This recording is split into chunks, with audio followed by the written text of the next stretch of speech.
Deuxième vidéo sur comment créer un menu déroulant des pays avec barre de défilement et raccourci clavier sur Figma. Passionné d'art et de design, welcome! Abonnez-vous à la chaîne pour ne pas manquer nos prochaines vidéos. Le composant est créé, c'est celui-ci. Je vais créer le premier variant. Je clique sur le composant et je clique sur le symbole plus, add variant, ajouter un variant. Un variant se crée automatiquement, c'est en fait une version de ce composant. Pour l'instant, il est identique visuellement au composant, on apportera les modifications plus tard. Je vais apporter quelques précisions à ces deux éléments pour mieux me retrouver et bien organiser mon travail. Comment? Je clique sur le premier élément et je me rends sur la barre latérale droite ici à Current Variant, variant actuel. Figma donne à cet élément un nom par défaut Property 1. Je double-clique dessus pour renommer la propriété de manière à ce qu'elle décrive la fonction qu'elle représente. J'écris donc état et ici en face, l'état du premier élément c'est default en anglais, donc j'écris par défaut. Je clique sur le second variant, ici, la propriété est déjà définie, donc j'ajoute ici une précision pour renseigner sur son état, qui sera l'état de survol. Il reste à créer le troisième variant, je clique sur le symbole plus, add variant, et je définis son état, qui sera l'état, ici vous le voyez, de sélection. Ça sera l'état de sélection. Dernière opération, je dois double-cliquer sur le container pour le nommer. Quel est le container principal? C'est ici. Donc je double-clique et j'écris et voilà, état des pays. C'est un nom clair, ça permet aux collaborateurs de comprendre rapidement la fonction et le contenu de ce container. Les trois états sont créés. Il reste à modifier visuellement le second état qui est l'état de survol. Je veux que le fond soit un gris moyen comme sur la maquette. Le gris moyen, c'est celui-ci. Donc comment je fais? J'utilise la pipette, je presse sur la touche I de mon clavier, mais je m'assure tout d'abord à ce que l'élément, donc le second variant, soit bien sélectionné. Je clique dessus, puis je clique avec ma pipette, voilà, il ne reste plus qu'à prototyper. Alors comment je prototype et quels sont les paramètres dont j'ai besoin pour me rapprocher ou plutôt reproduire la maquette? Pour appliquer les options de prototypage, je clique ici sur prototype. Puis je clique sur ce premier élément et observez bien, il y a des petits cercles bleus avec le symbole plus qui apparaissent sur les quatre côtés. Je clique sur ce cercle et glisse la souris vers l'élément du bas. Une flèche violette se dessine automatiquement, c'est un lien interactif qui se crée entre les deux éléments et quand je lâche ma souris, une boîte de dialogue me permet de paramétrer ce prototype. Par défaut, le changement du premier élément vers le second se fera en clic, au clic. Ce n'est pas ce que je souhaite. Moi, je veux que le changement se fasse au survol de la souris. Donc, j'applique d'autres paramètres. Je clique ici, while hovering, au survol. Donc, au survol, while hovering, ici, l'élément change, change to. Il se modifie en quoi? Il se change en deuxième élément qui est l'état de survol et d'une manière instantanée, instant. Voilà pour les paramètres. Je ferme ma boîte de dialogue. Je crée maintenant un lien interactif entre le troisième et le deuxième élément. Pareil, je sélectionne le troisième élément et je clique sur le cercle bleu et le glisse vers le second élément. Cette fois-ci, je ne change pas les paramètres parce qu'effectivement, c'est on-click, change to, état de survol et d'une manière instantanée, instant. Je ferme ma boîte de dialogue, tout est bon. Je vais réaliser un test pour vérifier si l'interaction fonctionne. Je fais une copie du premier élément et avec la touche Alt ou Option, je vais déplacer cet élément à l'intérieur de l'écran test. Voilà, je le déplace. Je supprime l'ancienne copie et maintenant, je vais cliquer sur écran test et je clique ici. J'approche ma souris de l'élément pour vérifier si l'interaction fonctionne correctement. Et ça fonctionne. Au survol de la souris, mon élément se modifie, il se met en surbrillance, c'est exactement ce que je cherche, donc l'interaction fonctionne. On peut poursuivre le processus et on retourne sur notre espace de travail. Je clique ici, Open in Editor.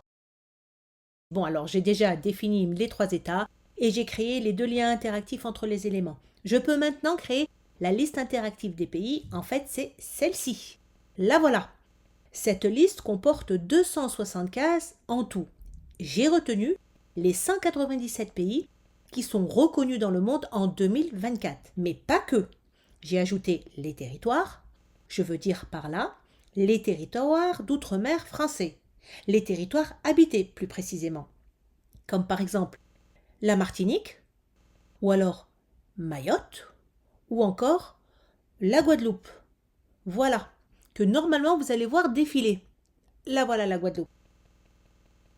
J'ai inclus également les territoires autonomes comme Hong Kong qui défile également ici, et le Groenland, ou alors Macao. Et j'ai exclu les territoires français inhabités, comme par exemple les terres australes et antarctiques françaises, où la présence humaine est limitée. Ce sont des scientifiques ou des militaires qui y vivent, donc non. Je ne les ai pas prévus dans cette liste. J'ai inclus les territoires d'outre-mer britanniques habités, comme les Bermudes, les îles Caïmans, quoi d'autre, Sainte-Hélène, etc. Voilà. Et comme vous pouvez le remarquer, cette liste, en fait, elle est très longue. Je dirais même très, très, très, très longue. Je l'ai organisée par ordre alphabétique et j'ai également inclus les drapeaux des pays et des territoires. Si des erreurs se sont glissées dans cette liste, n'hésitez pas à me laisser des commentaires, ça me permettra de l'améliorer. Je vais vous montrer précisément comment réaliser les 4 premières cases. Après, c'est juste de la répétition et de l'organisation et surtout du souffle pour aller jusqu'au bout de la liste, jusqu'au dernier pays qui est, vous le connaissez ou pas? Eh bien, c'est le Zimbabwe. Allez, c'est parti, on passe maintenant à la réalisation des 4 premières cases de cette liste interactive. Allez, je peux maintenant supprimer cet élément et je garde celui-ci que je déplace dans ma section. Alors, qu'est-ce que je vais faire maintenant? Je vais reproduire la case curseur, celle-ci. Mais pas que, on avait dit également ce territoire autonome portugais, le premier pays de la liste et le deuxième pays, l'Afrique du Sud. J'ai déjà copié les 3 drapeaux. Je fais une sélection groupée et je les déplace pour plus de confort. Si vous ne savez pas faire cette opération, dites-le en commentaire, je vous ferai un short, une petite vidéo sur YouTube sur comment importer des images sur Figma.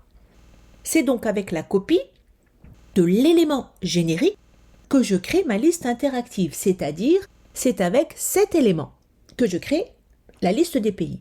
Je clique sur l'élément, je presse sur le raccourci clavier Option ou Alt, je glisse et je m'assure que l'élément est bien sélectionné et je positionne l'élément ici. Je m'assure que l'élément est sélectionné parce que je vais le dupliquer. Je maintiens les touches Shift et Alt enfoncées ou alors Maj et Alt enfoncées pour assurer un alignement vertical précis. Quand je lâche la touche Shift ou Maj, il peut y avoir un décalage entre les 2 éléments. Et regardez bien, quand je lâche la touche Shift ou Maj, le décalage se crée. Ce n'est pas ce que je veux, donc je reclique sur Shift. Et je lâche la souris quand le contour supérieur du 2e élément s'aimante avec le contour inférieur du premier élément. Et voilà.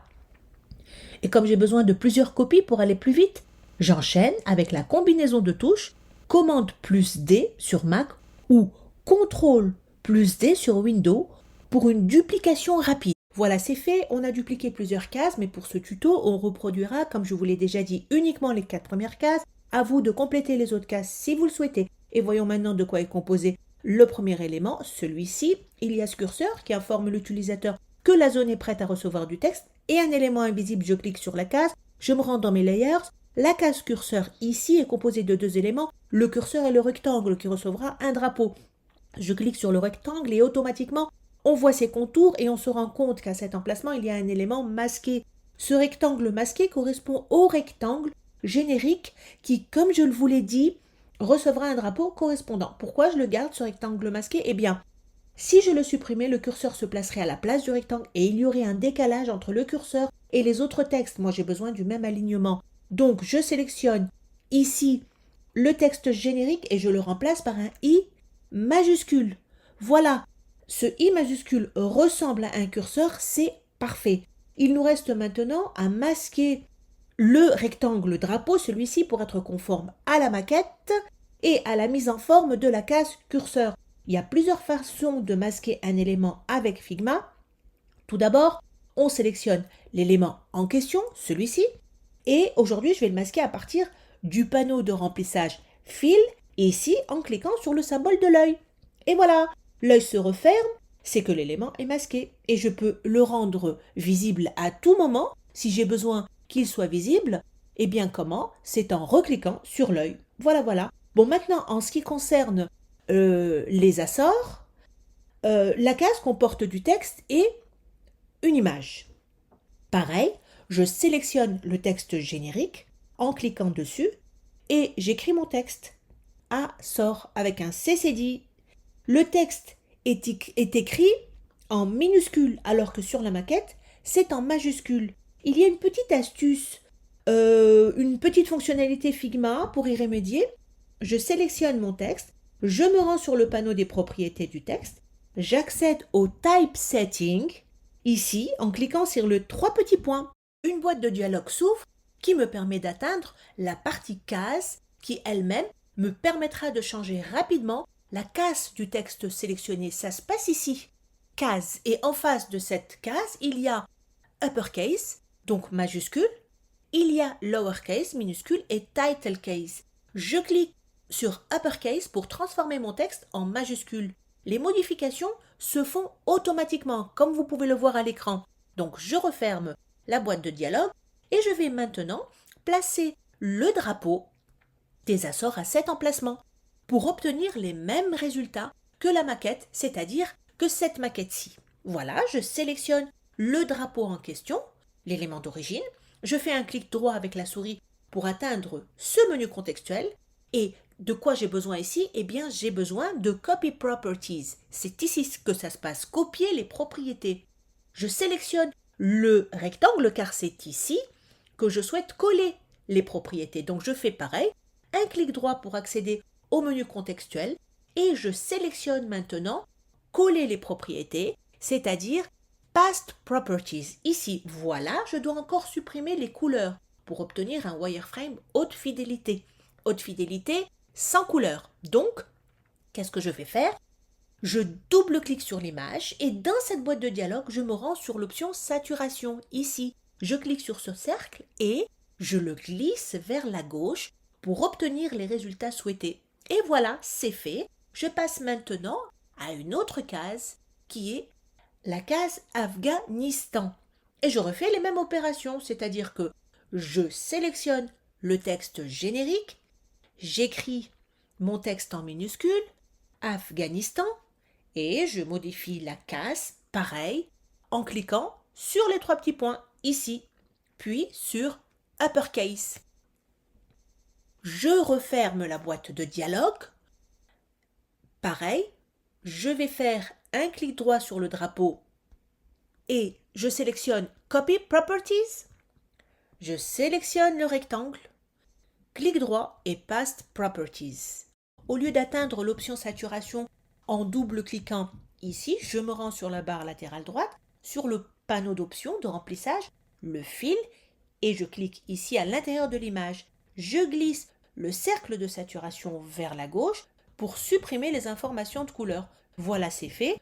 Je referme cette boîte de dialogue et je reproduis les mêmes opérations pour la case Afrique du Sud et pour toutes les cases restantes, c'est-à-dire les 260 cases, si vous voulez les reproduire dans leur totalité.